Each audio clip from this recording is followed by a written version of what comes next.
sebenarnya seperti itu ideal, Mbak? Iya, ini menarik.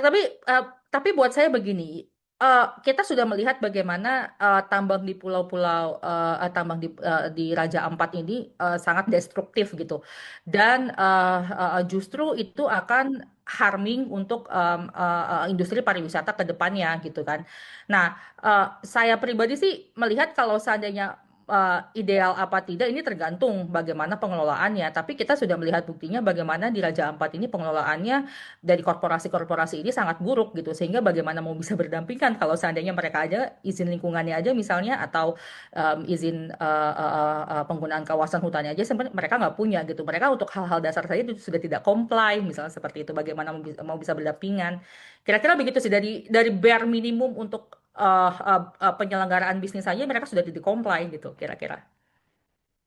Oke Mbak, mungkin sedikit tambahan menambahin dari pertanyaan Vivian tadi. Berarti ini kalau soal berbicara tentang wisata sendiri, berarti ini ada potensi malah wisata ini, pariwisata ini berkurang gitu ya Mbak?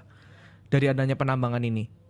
Bisa jadi kalau seandainya kemudian pencemarannya semakin meluas, dan gini, kenapa pada akhirnya kita mendorong gitu ya untuk penegakan hukum ini betul-betul dilaksanakan secara tegas gitu ya kepada perusahaan-perusahaan yang kemudian bandel, dan tidak sesuai dengan prosedur gitu ya, supaya tidak ada lagi replikasi di daerah-daerah lain gitu kan. Sebenarnya tidak menutup kemungkinan bahwa kalau tidak ada pengawasan dan tidak ada gakum yang kuat gitu, penegakan hukum yang kuat, hal seperti ini kan bisa direplikasi di daerah lain.